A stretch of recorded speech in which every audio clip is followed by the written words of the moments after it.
Hello everyone.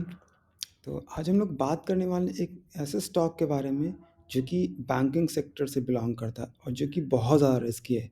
Reason being कि banking sector में होने के बाद भी इसका जो मार्केट कैपिटल है ओनली 10,000 करोड़ है। तो आप सोच सकते हैं कि कितना रिस्की हो सकता है।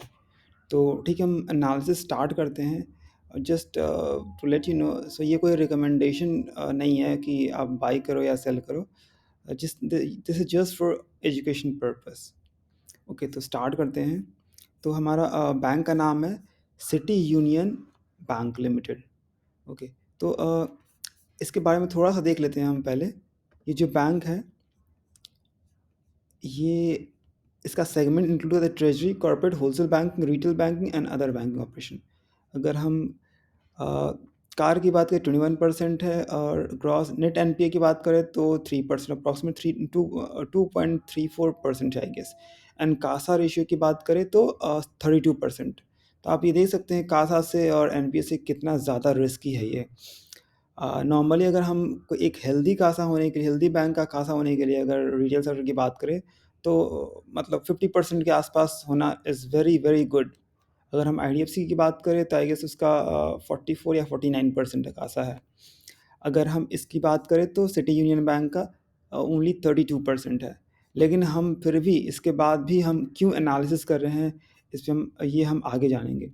अगर हम ब्रांच की बात करें तो ये प्राइमरली जो है इसका जो बिज़नेस देखने को मिलता है ये तमिलनाडु में है। क्योंकि अगर ब्रांच में 727 ब्रांच है ऑल इंडिया में, उसमें से 644 सिर्फ सदर्न इंडिया में है, और उसमें से लगभग 500 ब्रांच तमिलनाडु में है। ठीक है, और ये बाकी एटीएम्स वगैरह है। अगर हम लोन बुक की बात करें तो इसका इन्फॉर्मेशन हम डिटेल में देखेंगे कि किसका कहाँ क्या बिजनेस है। ठीक है, ओके। तो अब हम आ जाते हैं इस पे स्क्रीनर पे वापस। ये कोई स्पॉन्सर्ड वीडियो नहीं है स्क्रीनर का, सो ये सिर्फ लर्निंग पर्पस के लिए। तो वापस से आते हैं हम। तो यहाँ पे हम देख सकते हैं कि मार्केट कैप है अप्रॉक्सीमेट 11,000 करोड़, और करंट प्राइस ये है हाई। आई मीन एक साल का हाई, लास्ट 1 ईयर का हाई क्या था 205, अभी है 147। ठीक है, पी रेशियो के अगर हम चार्ट की बात करें तो यहाँ पे हम देख रहे हैं कि अगर हम लास्ट 5 ईयर का सिलेक्टेड है ऑलरेडी, तो यहाँ पे देख सकते हैं कि एक टाइम पे इसका 244 गया जनवरी 2020 में, जस्ट बिफोर कोविड। उसके बाद ये स्टॉक्स ऊपर कितना बार ऊपर गया, कितना बार नीचे गया, बट इस लेवल को कभी टच नहीं कर पाया। और प्रोज में यहाँ पे एज़ पर स्क्रीनर कुछ है नहीं, कॉन्स में भर के पड़ा हुआ है, आप देख सकते हैं। अगर हम पीयर्स की कंपैरिजन की बात करें तो नो डाउट एचडीएफसी सबसे बड़ी बैंक है। इसमें इसका 11 लाख करोड़, अप्रॉक्सीमेट 12 लाख करोड़ का मार्केट कैप है। और इसके बाद हम बाकी बैंक्स भी देख सकते हैं। इसमें हमारा सिटी यूनियन बैंक सबसे नीचे है, 8 से आई गेस नीचे ही होगा। अगर हम देख लेते हैं यहाँ पे कौन से नंबर पे है बाय मार्केट कैप, तो ये 15 नंबर पे है। ठीक है, और अब हम क्वार्टरली रिजल्ट्स पे आते हैं। तो हम देख सकते हैं यहाँ पे कि जो प्रॉफिट है, अगर हम क्वार्टरली प्रॉफिट की बात करें तो लास्ट 3 इयर्स में 158, 170, फिर ड्रास्टिकली कम हुआ क्योंकि इस आई मीन इसका मार्केट कैपिटल काफ़ी ज़्यादा कम है, कम in comparison to its peers. अगर बात करें टॉप बैंक्स तो इसमें वोलेटिलिटी ज़्यादा रहेगा। कभी प्रॉफिट हो सकता है बहुत ज़्यादा हो जाए, कभी प्रॉफिट हो सकता है बहुत कम हो जाए। ठीक है, और अ, इस तरह से हम देख सकते हैं।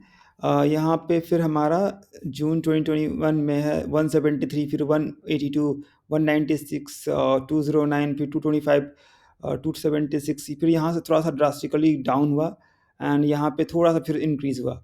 और फिर हम इस सितंबर 2023 का देख रहे हैं फिर इंक्रीज़ हो रहा है।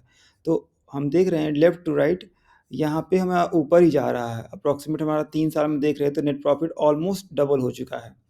ठीक है, और अगर हम रेवेन्यू की बात करें तो 2012 से 2023 तक अगर ये ईयरली हमारा पीएनएल है तो 16 से ये 23 तक 12 साल में 11 साल में हमारा almost more than three times हो गया। अगर 6097 टू 50 अप्रॉक्सीमेट 3 टाइम्स हो गया है। अगर हम प्रॉफिट की बात करें तो अप्रॉक्सीमेट 3.5 टाइम्स हो गया, ठीक है। Net net profit, okay, sorry, ये प्रॉफिट बिफोर टैक्स है, ये profit net profit profit after tax है। ये हम देख सकते हैं मोर देन 3.5 टाइम्स हो गया, ओके। और बाकी यहाँ हमारा रिजर्व्स हो गया, वो भी हम देख रहे हैं इंक्रीज़ हो रहा है। बोरोइंग हमारा खतरनाक तरीके से इंक्रीज़ हो रहा है, रीज़न बीइंग कि हमारा बैंकिंग स्टॉक्स है, और इसका एनालिसिस बाकी हम स्टॉक से नहीं कर सकते हैं। तो और हम आते हैं नेक्स्ट चीज़ पे, तो शेयर होल्डिंग पैटर्न। तो हम देख रहे हैं कि यहाँ पे अगर हम इन्वॉल्वमेंट की बात करें तो एफआईआई का 23% है और डीआईआई का 33% है। तो रेस्ट हमारा 43% हमारा पब्लिक के पास है। और रेस्ट आई मीन जो एफआई और डीआईआई का है, इसमें 53 57 अप्रॉक्सीमेट 57% के आसपास है। अगर हम फिर भी इसको थोड़ा सा और एक्सपैंड करें, डीआईआई में, तो हम देख सकते हैं सारे बैंक्स ने स्टेक लेके रखा हुआ है। नॉर्मली बैंकिंग सेक्टर में ऐसे होता है, एक बैंक दूसरे बैंक का स्टेक लेके रखते हैं, ओके। तो हाँ, अब हम आ जाते हैं इसके एनालिसिस पे।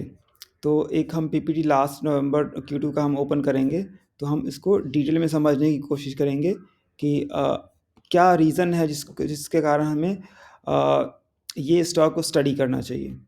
तो हम फटाफट से आ जाते हैं यहाँ पे। अच्छा हाँ, एक इससे पहले एक बार और हम चले जाते हैं पीएनएल पे। तो ईयरली पीएनएल पे जाते हैं, तो हम देख रहे हैं कि हमारा जो प्रॉफिट नेट प्रॉफिट है ओवर लास्ट 3-4 ईयर्स, देख सकते हैं इसे यहाँ पे हम शुरू से ही उठा लेते हैं। 280, 322, फिर इंक्रीज होकर 347, फिर 390, अप्रॉक्सीमेट 400, फिर 445, फिर 503, फिर 600, फिर 683, फिर कोविड आया, फिर ड्रास्टिकली इंक्रीज़ हुआ, फिर उसके बाद लगातार हमारा इंक्रीज़ हो रहा है। तो हम देख रहे हैं कि प्रॉफिट जो है ओवर द टाइम, अगर लास्ट 10-11 ईयर्स की बात करें तो इंक्रीज़ ही हो रहा है, अगर हम कोविड वाला केस हटा दें तो। क्योंकि उसमें कोविड के टाइम में काफ़ी सारे बिज़नेस काफ़ी ड्रास्टिकली, और बैंक का काम ही होता है लोन देना, तो अगर लोन ही नहीं मिल पाएगा, रिकवर नहीं हो पाएगा, तो फिर बैंक का बिज़नेस तो इम्पैक्ट होगा ही। तो अदर दैन दैट हम देख सकते हैं कि काफ़ी सारा ग्रोथ ग्रोथ के मामले में बहुत ज़्यादा अच्छा ग्रोथ है इसका, कभी नेगेटिव नहीं हुआ है इसका, despite being small cap, I mean 10,000 of market cap, ठीक है। अब हम वापस से आते हैं इसके पीपीटी पे Q2 के। तो हम इसको देख सकते हैं यहाँ पे कि जो नेट एनपीए है 2.34 है, और हम एक कंपैरिजन देख लेंगे कि एक्चुअली में ये प्रीवियस ईयर से कंपैरिजन करके कि कितना ज़्यादा इंक्रीज़ और डिक्रीज़ है। तो अगर हम परफॉर्मेंस की बात करें तो ये हमारा 6% इंक्रीज़ है, और टोटल बिजनेस 4% इंक्रीज़ है। और अब यहाँ पे देख रहे हैं कि हम ये ग्रॉस प्रॉफिट, ये अगर हम देखें ये Q2 का है, प्रीवियस ईयर से Q2 का 24, आई मीन इस साल का Q2 का।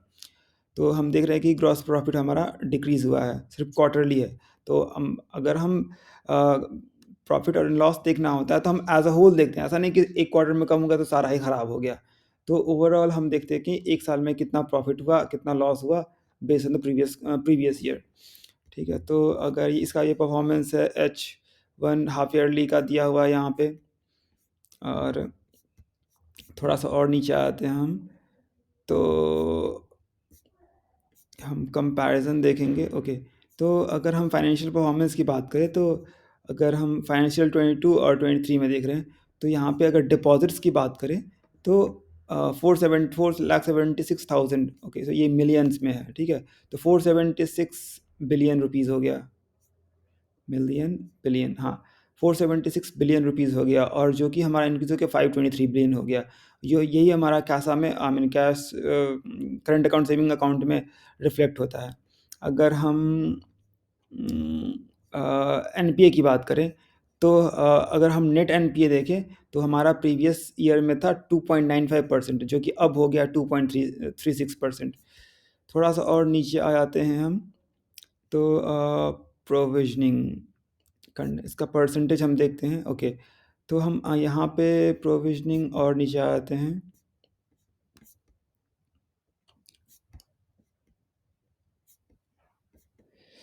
ओके, ये डिपॉज़िट्स एडवांस हमने ऑलरेडी देख लिया। अगर हम कासा की बात करें, तो ये ओवर द टाइम हमारा इंक्रीज़ हो रहा है और इस पीरियड में देख रहे हैं ये ऑलमोस्ट सेम ही है, ठीक है? और थोड़ा-सा और आ जाते हैं,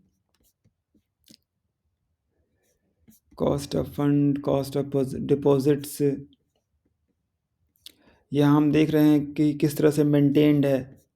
हाँ, अगर लोन बुक की बात करें तो इसका जो मेजर सेगमेंट है लोन का, ये एमएसएमई को जाता है, ठीक है? ये जो कि बिज़नेस लोन्स होते हैं और एमएसएमई बहुत बड़ी कंपनी नहीं, बहुत बड़े कॉर्पोरेट्स नहीं होती हैं, लेकिन स्मॉल बिज़नेसेस होते हैं जो इनको लोन चाहिए होता है। तो ये कंस्टिट्यूट करती है 48% लोन को, ठीक है?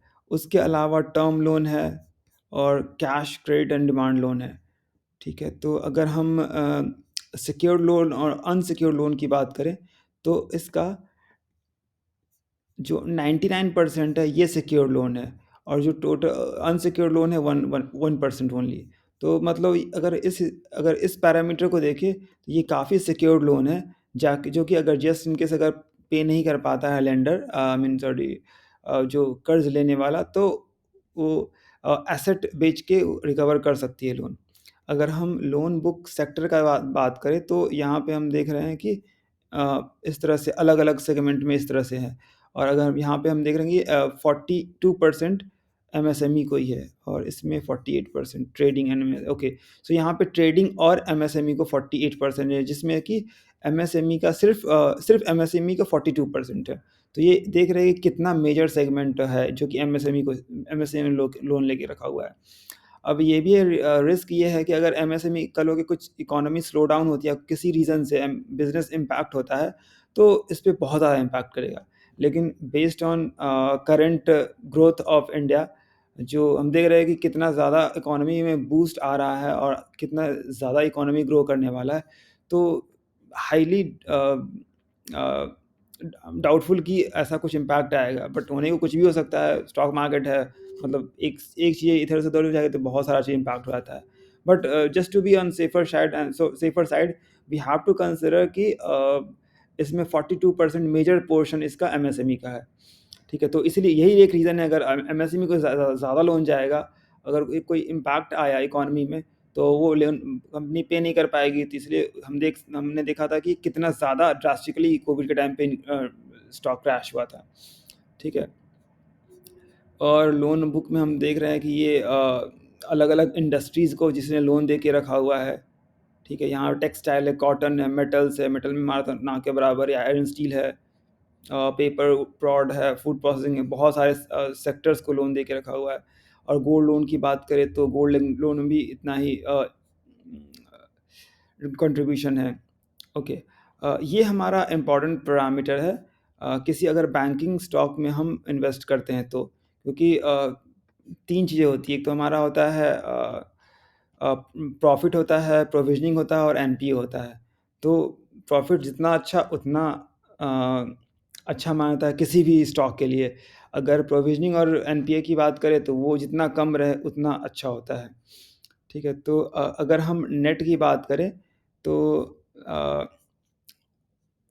अगर हम जैसे फॉर एग्ज़ाम्पल ये ले लेते हैं, लास्ट कितने टाइम का है ये, लास्ट मार्च 2021, 22, 23, लास्ट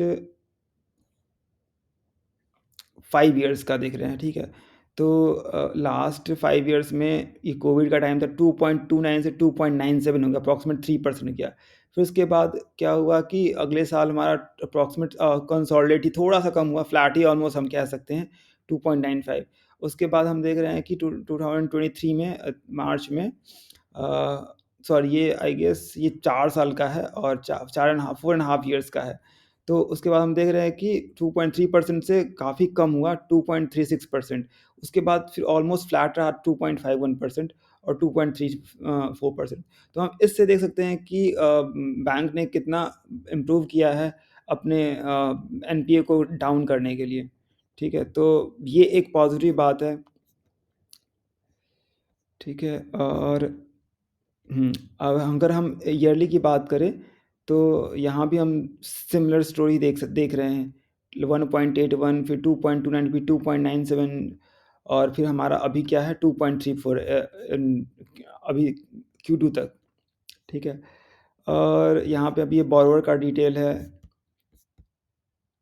ओके, ठीक है। तो अब हम आ जाते हैं इसके पीयर्स पे। तो पीयर्स पे हम सारे नहीं उठाएंगे, एक काम करते हैं, यहाँ पे हम बैंक देख लेते हैं, सिटी यूनियन बैंक शेयर देख लेते हैं। तो इस पे हम हमें कंपैरिजन करने को मिल जाएगा। अगर लास्ट 5 ईयर की बात करें तो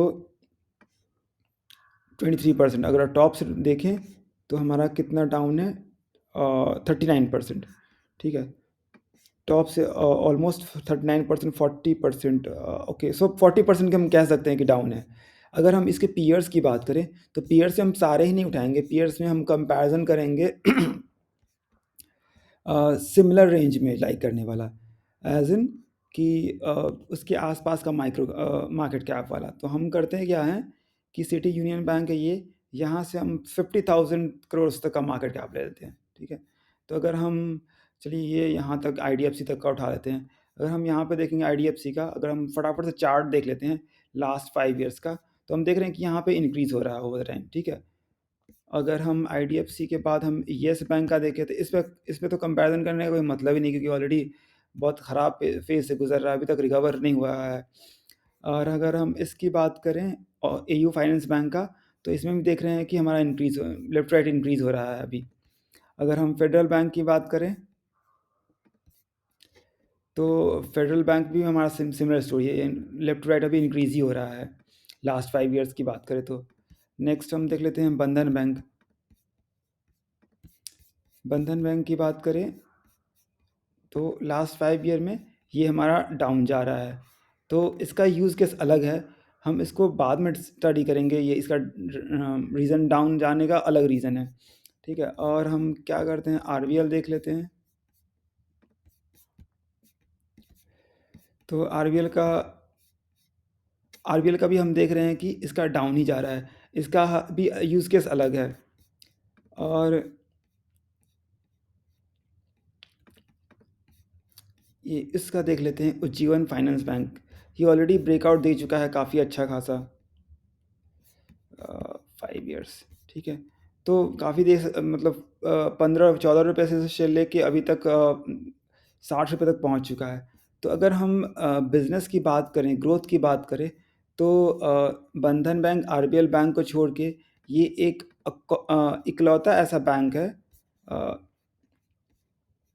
सिटी यूनियन बैंक कि इकलौता ऐसा बैंक है कि इसका प्रॉफिट इंक्रीज़ हो रहा है, प्रोविजनिंग कम हो रहा है, NPA कम हो रहा है। इसके बावजूद भी अगर हम इनको देखेंगे ग्रोथ में, तो इसका स्टॉक प्राइस इंक्रीज़ हो नहीं रहा है। तो कोई रीज़न समझ नहीं आता है कि स्टॉक का प्राइस क्यों इंक्रीज़ ना हो। तो ओनली रीज़न है कि बस वही है, साइकिल है। तो अब एक और मेजर चीज़ यहाँ पे नोटिस करने वाली है कि अगर हम ये चार्ट देखें, तो अगर हम लास्ट के कुछ टाइम में देखेंगे तो वॉल्यूम्स देख रहे हैं तो काफ़ी अच्छे वॉल्यूम सेल हुए हैं, या आई मीन सेल नहीं हुए, आई मीन बहुत ज़्यादा एक्टिव इन्वॉल्वमेंट रहा इन्वेस्टर्स का या फिर ट्रेडर्स का, ठीक है। तो यहाँ पे देख रहे हैं कि इतना ज़्यादा वॉल्यूम का एक्सचेंज हुआ है, यहाँ पे भी काफ़ी बड़ा वॉल्यूम का एक्सचेंज हुआ है, और यहाँ पे भी काफ़ी बड़ा वॉल्यूम का एक्सचेंज हुआ है। तो ये सारे जो हमने एनालिसिस किया है उसके हिसाब से मेरे हिसाब से ये बहुत ज़्यादा अच्छा कर सकता है आने वाले टाइम में, लेकिन हाँ, इसके साथ बहुत ज़्यादा रिस्क एसोसिएटेड है। हो सकता है आपका पैसा आप जो लगाए वो बहुत टाइम लग जाए होने में, या फिर हो सकता है कि ड्रास्टिकली और नीचे चला जाए। तो ये बहुत ही हाई रिस्क कैटेगरी में आने वाला स्टॉक है, जिसका हमने एनालिसिस किया आज। तो so I think that's it for now. Thank you so much for watching.